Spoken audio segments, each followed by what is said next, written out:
This is The Baseline, discussing the hot button topics of the NBA. Welcome, everybody. You are tuned to The Baseline. Cal Lee, Warren Shaw, discussing the hot button topics of the NBA. Summertime is right here, right now. It's getting hot, especially up here in the Jersey, New York area. Of course, we're going to get our weather report from our right-hand man, 50 grand NBA aficionado, Don Man contributor, right up one of the illest websites, www.shawsports.net. Big Kahuna and PNC, my brother from another mother, Mr. Warren Shaw, repping out of Fort Lauderdale, Florida.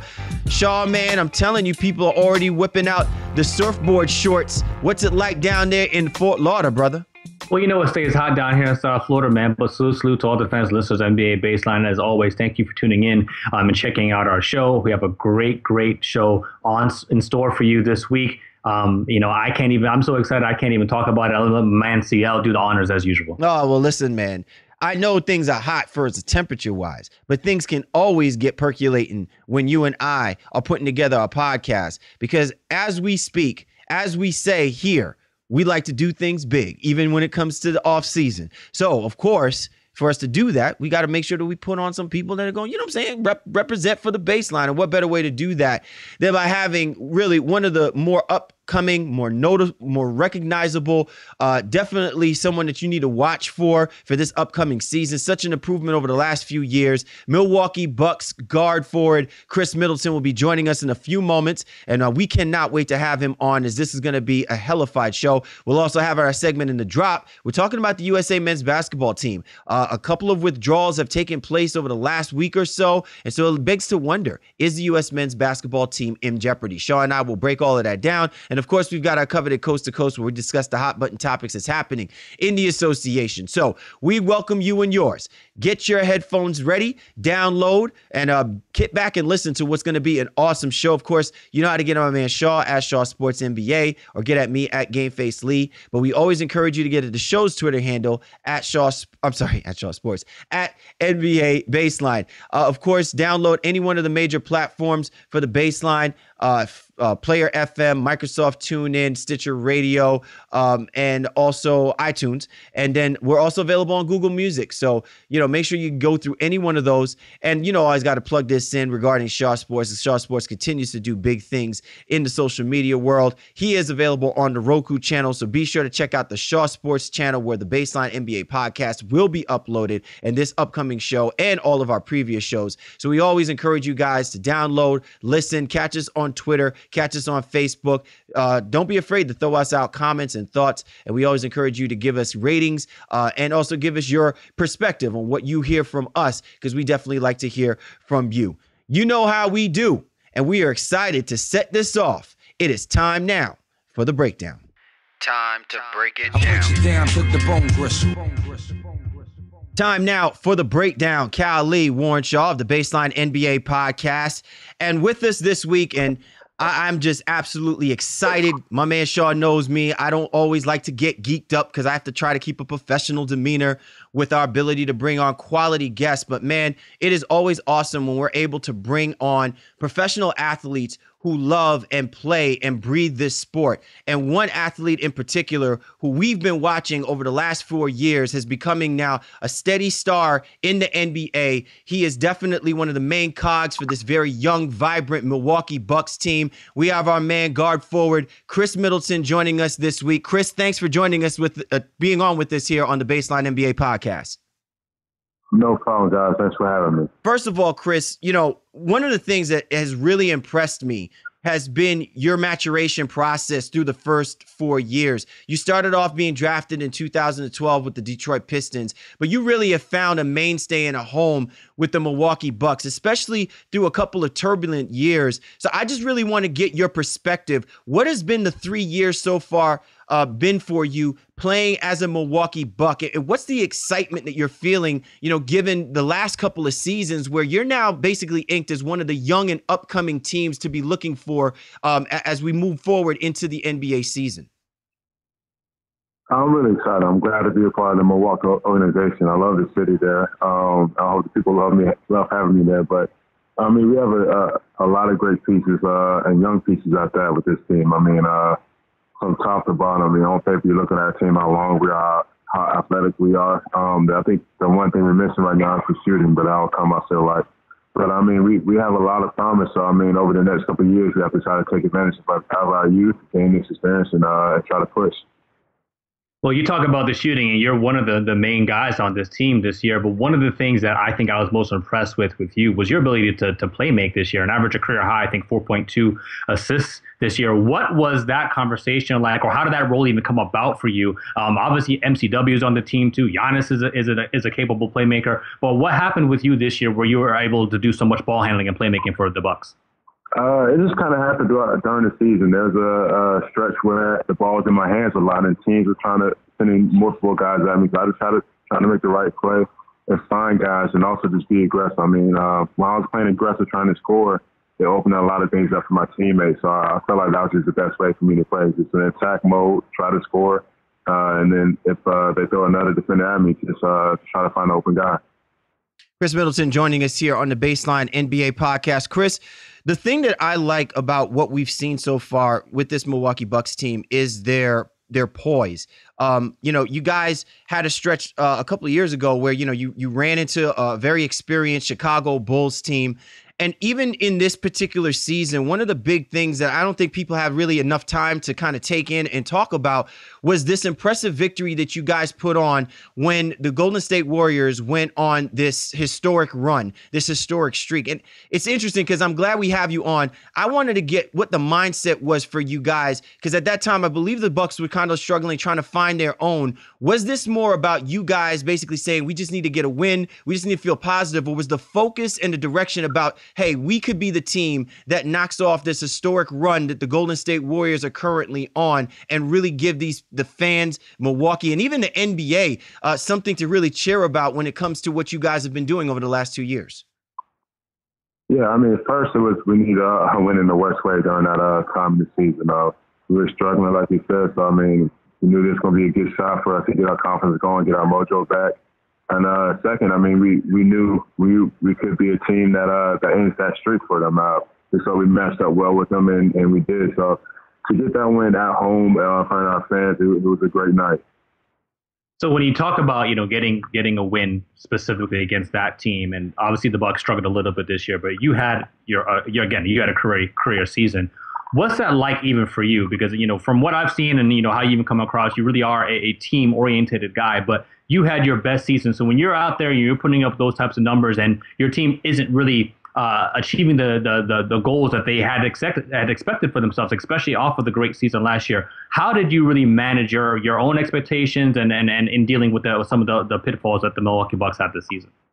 I just try to stay focused. One of my main things, I just try to get better every single day in some area, whether that's picking up a teammate, talking to a teammate, just anything that encourages or helps win games. So, I mean, I was just trying to stay focused, trying to get better, just trying to do the right things for my teammates to succeed around me.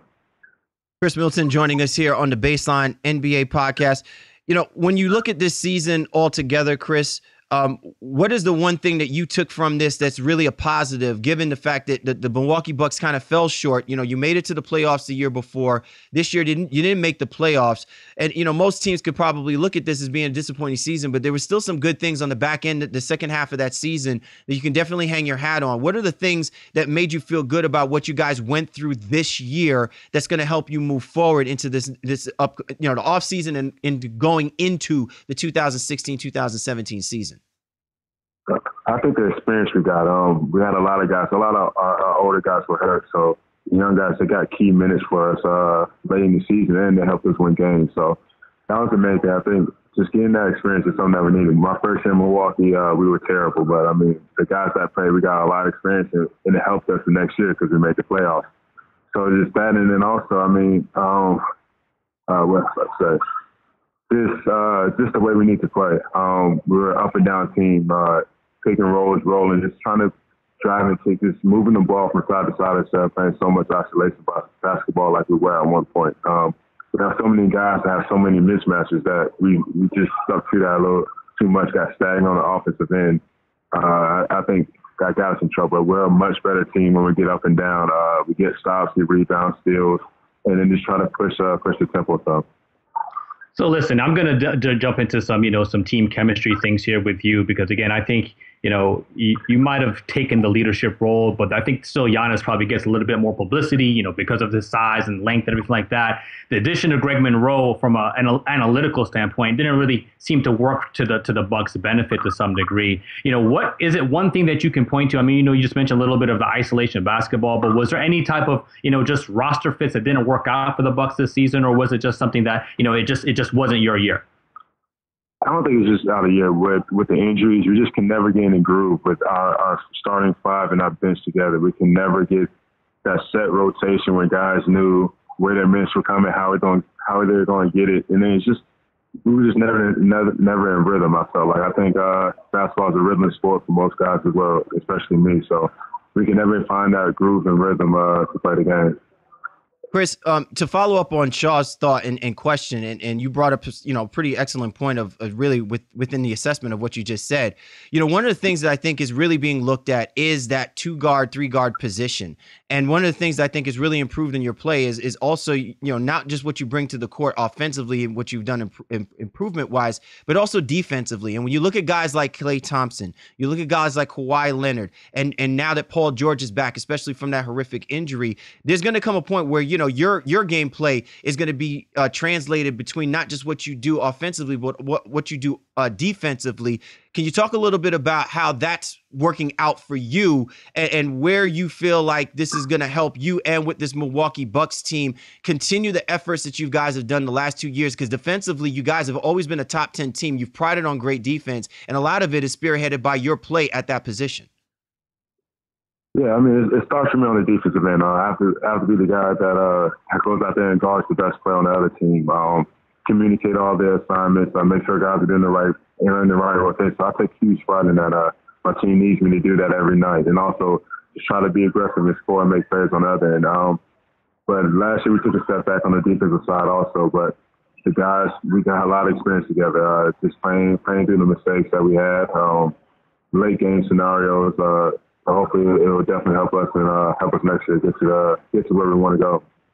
Well, CL just mentioned guys like Klay Thompson, Kawhi Leonard, et cetera, great two-way players. And yeah, I think you're definitely etching your name up there, slowly but surely, I think in that mantra. Again, analytics show that you are a very, very good two-way player, but maybe not getting the same notoriety. But for you individually, as we talk about the Bucks and we were like, I want to get more into you.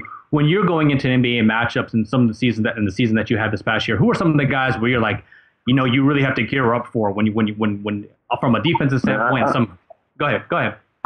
Honestly, I gear up for everybody. I mean, I love the challenge. I know guys want to try to go at me, wear me out on the defense end. So I'm hyped for every matchup I have. It doesn't matter if it's the backup to the backup of a wing player. I mean, I'm challenged. I'm challenged to just go out there and try to make everything difficult for them on both ends. And that's just the way I am. I love the challenge of guarding every type of player. Khris Middleton joining us here on the Baseline NBA podcast.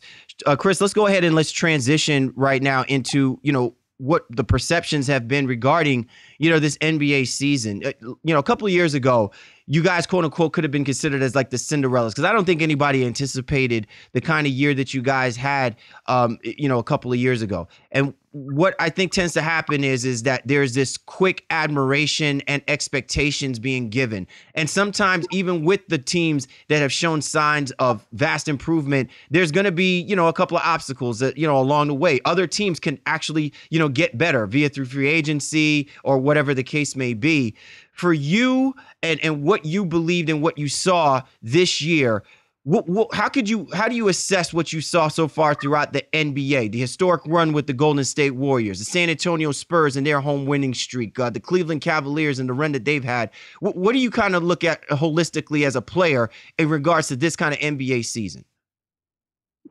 I would say it was a great season, man. Just the different organizations, the way they found a way to play their way with Golden State, and they're just shooting three balls. You got OKC with KD and Russell running the show with LeBron. It's LeBron and Kyrie and the shooters around them. And San Antonio in their system. I mean, it's been great. I mean, I love watching all these games. There's so many great players in this league. It's very entertaining to watch. I mean, you never know who's going to win on any night nowadays. So I mean, I feel like the game is going in the right direction, I feel like. So with that said, though, I mean, is there any, I guess, even angst, if you will, or, difference of opinion, from seasons past? Obviously, the game is transitioning to more small ball, et cetera, et cetera. But in this season where you had, even looking at the playoffs with so many blowouts and things like that too, what's that like for you as a player looking in? It's like, okay, well, how does this compare this season to last season for you? Yeah, it's tough with the blowouts. I mean, nobody wants to see a blowout in the regular season, especially in the playoffs. It's supposed to be the best teams going at it right now, and then you have a blowout. So I feel like there's been more blowouts than it has in the past. But it's hard for me to compare really those last couple of seasons or back 10 years ago to now, because I feel like the game is just so much different, the way it's played and the way it's officiated and everything like that. Khris Middleton joining us here. Khris, couple more questions before we let you go. For you, man, I almost want to feel like it's somewhat of like a rags to riches type story. You worked so hard to get yourself to this point. You were greatly rewarded for your play over the last couple of seasons. John Hammond and those guys put together obviously a great deal for you. What in your mind made you feel comfortable about saying, this is where I want to be as a Milwaukee Buck? This is where I feel like over the next 5 years, my game can flourish and be taken to the next level, playing under these type of parameters. Once I got there with the trade, they told me they wanted me in for the long term. Even after the terrible year I had when we won less than 15 games, they still said they wanted me there. The year we made the playoffs, they made sure I had everything I wanted to. I was comfortable the way I was playing. They kept telling me how great I was doing, just kept feeding me confidence. Even when I had a bad stretch throughout the season, they just embraced me and said, "Hey, you're going to be okay. You're going to be here. Don't worry about anything else." And I love the city there. They embraced me as one of their own. Khris, that's really interesting. Shaw, I didn't want to cut you off because I know you had a question, but that's really interesting because I don't think at times there's enough talk behind the scenes about players and the relationships that they have with their management to allow them to make the type of decisions that have to be made about where it is that they want to play, especially now with the situation circulating about Kevin Durant and where he might want to go and everyone saying that it's probably best for him to stay. I think it's refreshing from your perspective, Khris, that you're actually giving the real, that the management did want you to be there through the good and through the bad. And the money is not dictating that as much as it is where you feel most comfortable as a player, and that you weigh that in your decision-making process about where your future is as an NBA player needs to be. Yeah, definitely. I mean, last year, they came with an offer that I felt like I couldn't refuse. I might have been able to get something higher, but I feel like the Milwaukee is just going to be the best place for me to keep going after the players, keep evolving. And with Jason Kidd there, I feel like there's not really a better coach you can play under right now, other than a couple select few where you have a Hall of Fame point guard, a future Hall of Fame point guard that's teaching the game and that's there with you on the court every single day. So how much of a selling point is that, if that was a selling point for you and for you to stay, but how do you now in turn go out and do that? Do you believe in the whole recruiting process as a player and trying to get other free agents to come to Milwaukee, which hasn't traditionally been a spectacular destination for free agents? You stayed, you like the situation there, you like the organization there. So will you go out now and try to recruit and get some of the free agents? I know you can't talk specifically about certain guys, but will you do that? Yeah. Do you think that's something that you're going to get involved in? Oh, yeah, definitely. Last year I was a big part of Greg Monroe coming. Me and Greg we were teammates in my first year to Detroit. We became great friends. So, we always stayed in touch throughout the season during the summer. So I got word that he was interested in looking and coming to Milwaukee. So I called him a couple of times. We talked about his different situations he wanted to come in. I tried to let him know about what Milwaukee was about and how we did things there. Decided to come. So it's something I'm more than willing to do. So Khris, before we let you get out of here, you're from the South Carolina area. You talked about even getting involved in the Milwaukee community. You're doing a lot in the back in your real home in South Carolina. Talk a little bit about the work that you're doing there from a community standpoint and how important that is for you. Yeah, it's important for me to do back home. I live here during the off-season. I'm from Charleston, South Carolina. I was born and raised, and I actually just finished with my last day of camp today. We do a camp every year at my old high school, Friday, Saturday, Sunday. So we just tell the community all around just to bring their kids out for 3 days. So just have fun. Just get to meet new friends. I had Brandon Knight come down yesterday for it. And just try to have fun, learn the basic fundamentals of basketball, play the game, try to love it, and make friends. I mean, we just try to have fun with it. We charge the kids just a little bit of money for it, and then we pay. We give all the coaches to big brothers and big sisters here in Charleston. So, Khris, sorry, I didn't mean to cut it off. So where did that sense of community come from for you, and why is it so important for you to give back? That's important for me because, I mean, growing up, I love going to camps, and I always wished I could go to the NBA Players Camp when I was a kid. So now that I'm in the position that I'm able to do that, I feel like I need to, and I should, and I want to do it. So, I mean, I love coming back and finishing this camp on at home. And I also have one more in Shreveport, Louisiana, where I also have family. So I just feel like it's important to always give back, especially when you can. Well, listen, that's just an absolutely awesome effort on your part. And usually the little things. I mean, myself and Shaw, man, we grew up, in our areas where we, as kids, we went and did the summer camps and things of that nature. It wasn't specifically basketball camps, but summer camps are just really a great opportunity and time for kids to be kids. But more importantly, they're mentored around other people in a setting that I think allows them to remember and appreciate their days growing up during, in the summers. It's not always about school, and it's not always about, everything else that's happening around them. It's just about what happens within that camp. And I think that's just an awesome effort on your part. Khris, listen, man, I know Shaw is talking about how, guys like Giannis, are soaking up the spotlight out there a little bit. I think it's because, they got nicknames going on all over the place. I think that your social media effort needs to be amped up a little bit more, man, because I think you're going to be a force to be reckoned with. So, while Chris Rock had his Everybody Hates Khris, we're going to start hashtagging up a campaign, Everybody Loves Khris, for Khris Middleton, man. That's what needs to happen in this upcoming season. All right, man. Thanks, guys. Khris Middleton, man, we appreciate you jumping on with us, spending a few minutes of your time talking about the NBA and, more importantly, talking about what's happening with you and the Milwaukee Bucks. Thanks so much for hopping on with us this week, brother. No problem, guys. Thanks for having me. All right, you're tuned to The Baseline. Cal Lee, Warren Shaw, discussing the hot button topics of the NBA, and this was The Breakdown. Time now for The Drop. Cal Lee, Warren Shaw, the Baseline NBA podcast. And before we do the drop, Shaw, let me just reiterate, man, how awesome it was to have Khris Middleton on the show, man. I know we bring a lot of sports media people. I know that we've brought actresses, we've brought agents, we've brought PR people, reps for the athletes. We don't often get the athletes. And even if this is considered quote unquote downtime for someone like Khris Middleton, it's still great that he makes time to be able to jump on a show like ours, to be able to talk about things that he sees and the way he feels about what's going on with the NBA, man. We couldn't be happier to have him on the show this week, and hopefully we'll get to talk to him down the line at some point and even check in with him a few more years down the line to see, if his social media campaign got to step up, as you mentioned on the line there, brother. Most definitely.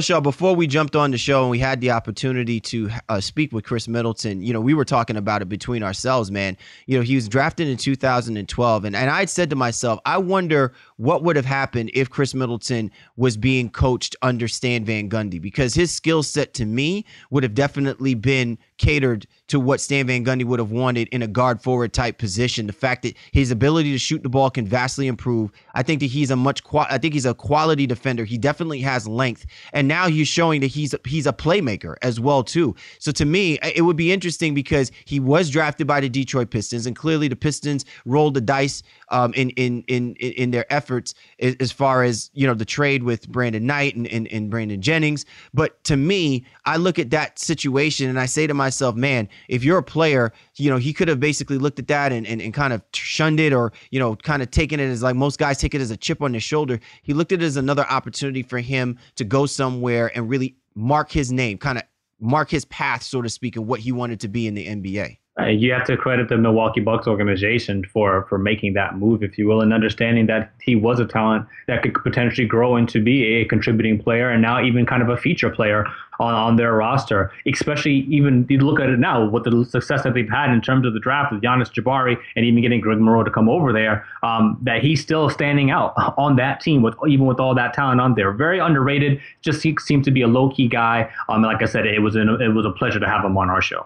Yeah, man, I can't wait to see what the Milwaukee Bucks do in this offseason to bolster their roster. And more importantly, if this team is fully healthy, what they are capable of doing in this Central Division. Because let's face it, man, whether the Cleveland Cavaliers, are champs or not champs, this division is going to be improved. And it's going to be a question of who in that pecking order wants to knock off the current reigning division champions, which are the Cleveland Cavaliers. So, like we talk about, Game of Thrones, watch the throne, LeBron James, because Khris Middleton and the Milwaukee Bucks are vastly coming. All right, Shaw, let's go ahead and talk about our segment of the drop. And I think it's a really interesting topic of conversation that you decided to bring into the helm because now this is what's becoming the state of U.S. men's basketball.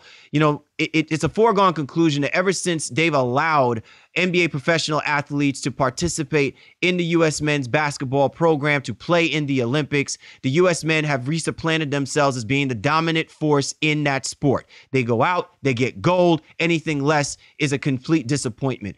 Now, over the last couple of weeks, though, with the assurance that this, again, was going to be another loaded team, we're going to have to sit here and spend another 2.5 hours trying to come up with another dream team-like name segment for these guys. There's suddenly a couple of players who we thought were definitely bona fide in for the U.S. men's basketball team. They're not participating, most notably James Harden and Russell Westbrook. So it begs the question, is the USA Olympic team program in jeopardy with all of these sudden withdrawals? I mean, I think it's in jeopardy in terms of their star power, but they should still have enough to go over and win a medal. I mean, Steph Curry is the one who really kind of started the whole thing. Then you see Westbrook follow suit, Harden follows suit, LaMarcus Aldridge has bowed out as well, and a couple of other guys too. So you really just kind of say now, okay, well, what's going to happen with this roster? Anthony Davis had bowed out. So now DMC, I think, is pretty much assured a spot. Paul George wants to come back and obviously kind of reclaim his glory, if you will. Obviously, after suffering that horrific injury a couple seasons ago, and they'll have enough to go out there. But it's going to now also open up the line, if you will, the rotations for guys like Lillard and Kyrie Irving to potentially make it, because they are very, very guard heavy. Sorry, Chris Paul also dropped out too. So you look at those guys, the guys that could potentially come in that next wave, and the USA is still in very, very good shape, but it does signify a changing of the guard, if you will, in terms of when you look at it, so many guys bowing out kind of, not say last minute, but basically just 2 months before the Olympic competition is supposed to take place. So in other words, the quality of the gameplay won't be 30-point blowouts. It'll be 15-point blowouts with the rate of talent that might be signing on, right? Yeah, I mean, I think that's viable. You don't know if the USA will win by the same, like you said, margins that they have been accustomed to, especially in previous seasons. But this is still going to be a very, very good team regardless. And we still don't even know who was all going to make it. But I mean, a guy like Kawhi Leonard probably now gets for sure to get on or whatever. I'm not sure if Clay's going to try to play or not or whatever. And there's still plenty of talent on this team that you can field, the all-star team, if you will, from the East and Western Conference and still go out there and get plenty of wins and make sure that you take home gold. Shaw, I don't believe that the USA men's Olympic basketball program is in jeopardy as much as I will say that there's somewhat of a concern. My concern is not even about the team itself, but the perception of what this team is supposed to help, do more than anything. It's about winning gold. I understand that. I think that's a foregone conclusion. You don't put these teams together unless you're going out there to win Olympic gold. And there was a time when winning Olympic gold really mattered. But I think guys now recognize, what the state of the NBA is. They recognize what the state of the Olympics is. And there isn't as much validity as much as there is pride. For them, it's the pride of representing a nation that has allotted them the freedoms and the ability to do the things that they do. That to them, I think, means a whole lot more, that they are representing a greater cause, a greater purpose from a global scale, as much as it is about them going out there and standing on a podium. For some of these players, I think that that's a good thing. But I think for the younger players, I think it's a great thing because now it's going to force the committee to not continue to gloss over all of the quote unquote marketable talent that's going to continue to sell seats and tickets worldwide. You know, I feel like there's this underlying theme by the NBA to use the Olympics as a platform to continue their international agenda. And I'm completely fine with that. But at the end of the day, if it's from a competitive nature and it's about improving the brand of basketball, we have to stop solely relying on the same guys that keep wanting to participate, like LeBron James.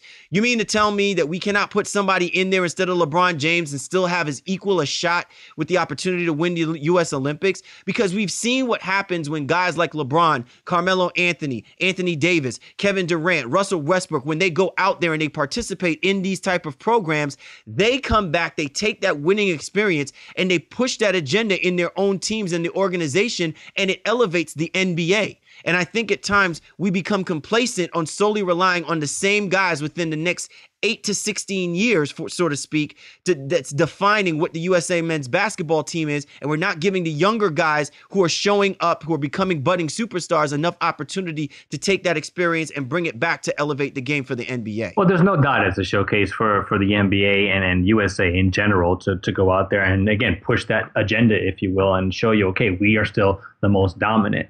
But I think that point it has been berated. It's over. You're beating a dead horse. Like, it is what it is. If we send, LeBron, Steph Curry, Westbrook, Durant out there, we're going to win. That's what's going to happen. So I don't think you take out any of the intrigue if you bring in some of the lesser guys out there, but you do definitely take out some of the star power. And, if to what you're saying, I think it does behoove the Team USA and even the NBA to some degree to now bring in that second wave. Like, people, LeBron and Kevin Durant, Stephen Curry, they're not going to get any more famous than they currently are. You know what I mean? So now it's about bringing in, again, that second wave. You think about the Lillards, the Kyries, and the players of that nature, even a Khris Middleton, if you will, to bring those guys in now and have them do their roles and do their thing and still be able to capture a goal and capture it pretty easily. I'd like that. I'd like to see that from Team USA. And not that I don't want to see, the Super All-Star team go out there and win by 40 and 50 points. But I do think, for our own aesthetical value, if you will, we will be happier to see a more competitive product and getting those young guys an opportunity to establish themselves. Do you think that we should do that in similar to how the U.S., like in U.S. politics, where a president is only allotted 2 terms consecutively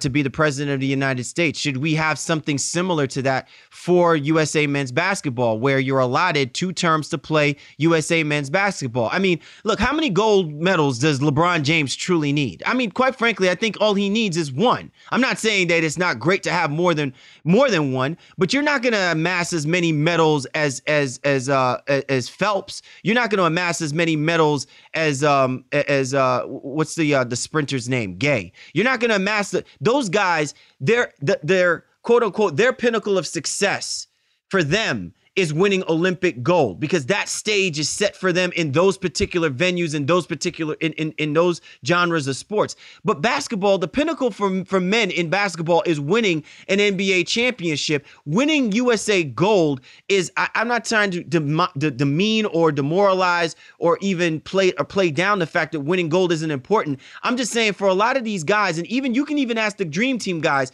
it was a dream for them to play together as one for something that was important at that time, which they took advantage of. When the USA men's basketball team, back when the Dream Team was formed, it was at an all-time low. It was almost like USA men's basketball was absolutely disgraced. We need the best of the best. We need our Michael Jordans. We need our David Robinsons and Charles Barkleys and Chris Mullins and Larry Birds. And, you know what I'm saying? We need those guys to help uplift. We don't need that any longer, right? We're in a state where we understand what the game of basketball means to the Olympics and what it means on a global effort. So to me, I feel like, how many more times do I need to see LeBron James out there playing USA men's Olympic basketball when I should be afforded an opportunity to see someone like a Klay Thompson, someone like a Draymond Green, someone maybe not a Draymond Green because he'll probably get suspended. Yeah, we have to whoa there on that one. Whoa there. But I'm just saying, there's a couple of guys that I would love to see more opportunities, especially since the TV deals still do not afford us the opportunity to see these guys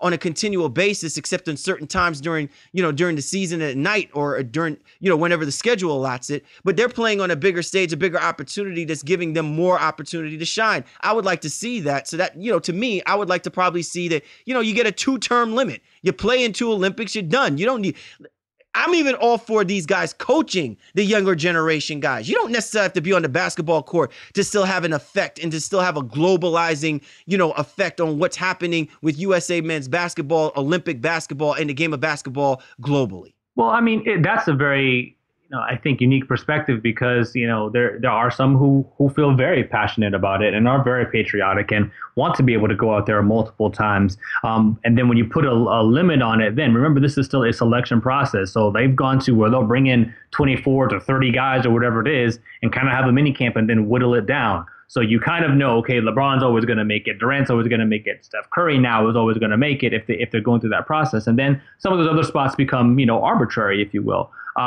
I don't know how you decide it, because then you also have to think about the life expectancy of an NBA player. Is the average superstar going to be a superstar for 8 years? And and that would be the 2 terms in which an Olympics takes place. And then, okay, 2 guys got it. So there's 2 LeBrons, or the LeBron has it for 2 years. But now, okay, let's say Kevin Durant came in within that same time frame. Now, does he miss it because, hey, well, LeBron is better than him, so now he doesn't get to get on in those 2 years, or sorry, in that 2 terms, if you will. So the landscape in which how to define how this would actually go, I don't know that they have anything in place currently, and it really does depend on the amount of players who actually want to do it. And then, again, the same thing, that the Olympics only happens every 4 years anyway. So at this point, LeBron has been there X amount of times, and the conversation isn't just about him per se. Carmelo's been there multiple times as well now too. Wade had done it and all these other things. So it really does now come to boil down to, what does USA want to focus on in terms of awarding this opportunity to some of the younger guys out there? Because I think this current breed of superstar, if you will, they're tired now. LeBron, the Carmelos, the Wades, they're tired of doing it. And now that you're going to see some of the other young guys who haven't had that opportunity to go, and then we'll have this conversation again 4 years from now. More likely. But I think the one thing that I would probably say to that, Shaw, is that the expressions, let's not be naive and not think that quote unquote the elder statesmen right now of the NBA who have gone in, who have participated, who have won who has won Olympic gold. Let's not be naive in the thought process that they're not affecting how some of these younger guys are looking at the decision-making process for them. And what it should mean should they decide to withdraw. Because I completely understand. Listen, if I'm Steph Curry, I'm not playing U.S. Olympics basketball unless I really feel like within my heart of hearts, it's something that is going to be beneficial, not just to him, but I think in general, to the overall aspect of how we're looking at this, right? Because we're talking about his overall health, and if he knows, if he continues to play through the summer, he runs the risk of him possibly not being able to get through an NBA season, probably forcing Steve Kerr to have to rest him far more than what he probably would like to do, and even what Steph Curry would want to do.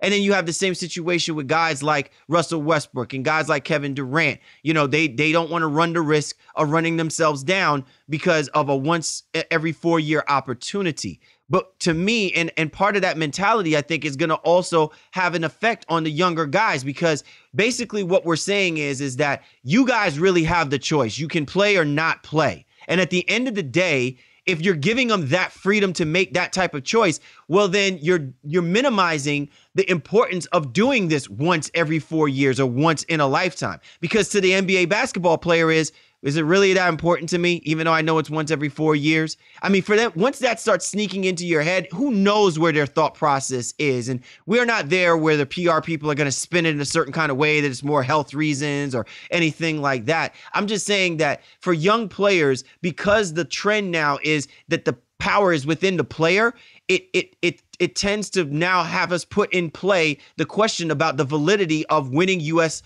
Olympic gold. Like, does it really matter to these guys anymore? Well, I think for some of the guys that have dropped out, it's more or less because they've had long seasons. They got deep into the playoffs, and it just the idea and perspective of trying to give themselves up now and take that time and then really not have any type of summer off. It really has kind of run its course. And I think it goes back to your earlier point when you're talking about the dream team. Is like, okay, that established, I think, a pattern and a set for the United States and even NBA players for a long time now. And now you're starting to see that level off. It's starting to drop off where it's like, okay, it was so important.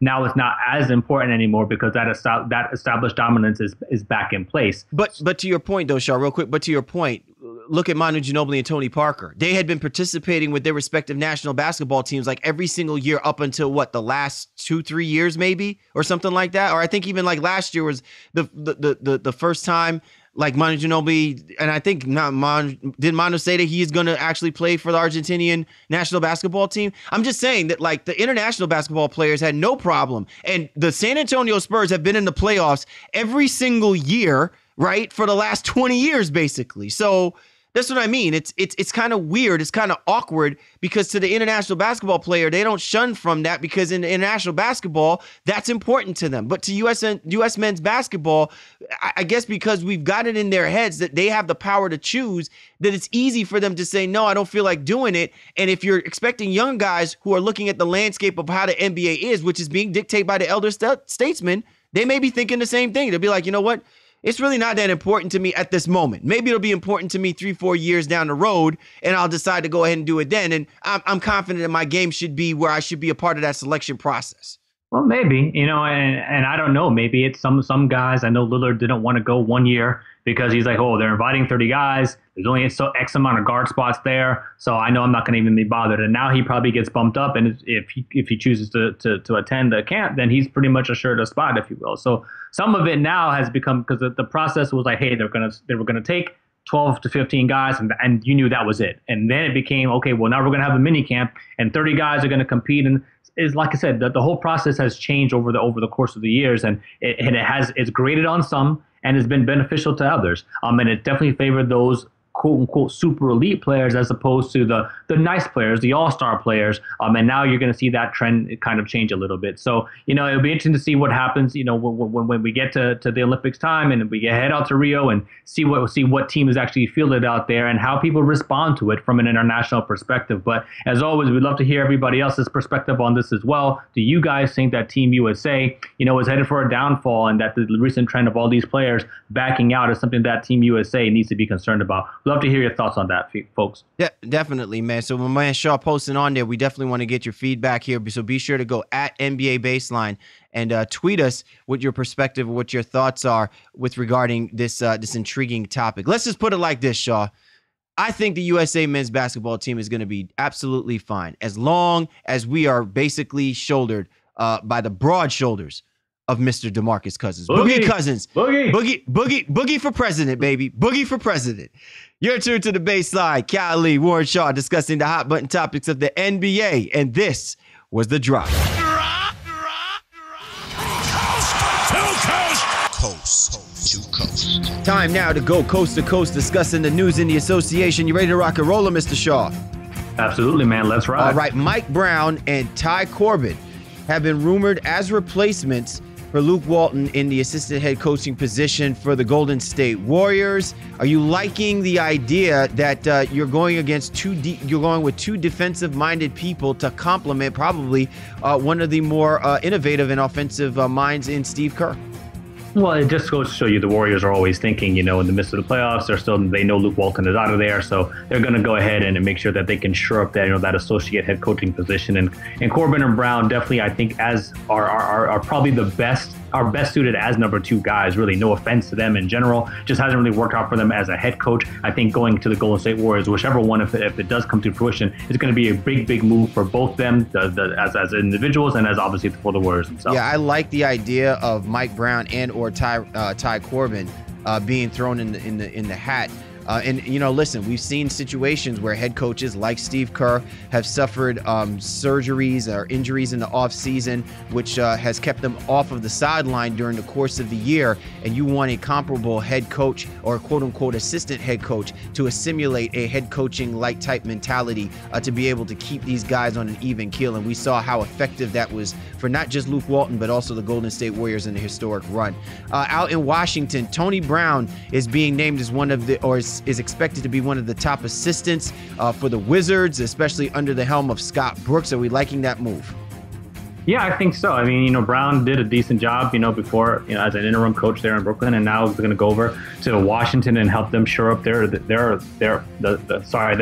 on the sidelines, and then obviously help with their defense as well. Scott Brooks getting pretty good on the offensive side of things, but this just kind of goes to the overall mantra which we've been speaking about over the last month or so in terms of that the assistant coaches for NBA teams are just becoming more and more prevalent and more relevant when it comes to their influence on the sideline. All right, out in Houston, or maybe out in Oklahoma City, or wherever destinations unknown that you'll find Kevin Durant. KD is reported that he's ruled out the Houston Rockets as a possible free agent destination, albeit though he was captured having lunch with James Harden. Do we make much of this, Shaw? But this is exactly what we were expecting with KD basically taking on the free agent experience. Well, it's nice for him to, kind of know the direction of some people who are going to have a chance and who are not. But the Rockets are still quietly hopeful, as every other team in the NBA is still quietly hopeful that they'll still be able to get a meeting with him, or at least get on the phone with him and figure out some things. But again, this rumor comes out that the Rockets aren't really a situation. I'm sure James Harden is upset about that, but I think he's looking at maybe even Dan Antonio and is like, I don't necessarily want to go over there and deal with that. Listen, and the way I've looked at it is like this. If I find KD hanging out with Snoop Dogg over at Roscoe's Chicken, I'm still not likely to believe that he's going to sign up with the Los Angeles Lakers, maybe before he would sign up with the Los Angeles Clippers. Finally, Shaw, Joakim Noah has been reported to have said, I have interest in possibly playing for the Minnesota Timberwolves. And we all know what Joakim Noah feels about his second father in Mr. Tom Thibodeau. What an interesting scenario that would be for so many different reasons. You bring Noah to Minnesota, move Karl Anthony Towns to the 4 position where he can really, pretty much dominate in that mantra as well. Noah and KG being on the same team, Noah and Tibbs being reunited, but it also means one of those other bigs, or probably 2 of those other bigs, have to go in Gorgui Dieng and Pekovic as well. One would have to stay, I guess, obviously for the reserve role, but one of those 2 guys would become available, and I think that would give Minnesota an acceptable trade, offer for them if they were to try to move one of those 2 guys. Nothing like being able to move a big here in the NBA, but definitely a possible upgrade for the Minnesota Timberwolves when you're talking about playing with the team that has the savvy of Tom Thibodeau running things, running the show, as we say to speak. Shaw, what an excellent show that we've had this afternoon. Great having on our special guest, Khris Middleton, here. And listen, man, we're riding a wave of momentum that is just really unquestioned right now as we continue to do our thing moving ahead in the summer. Yeah, it's an amazing show, and thanks to Khris Middleton for joining us from the Milwaukee Bucks. We've had a lot of luck with the Bucks organization, I think, over the last year or so. They should put us on retainer to, what I'm saying? For media purposes, of course.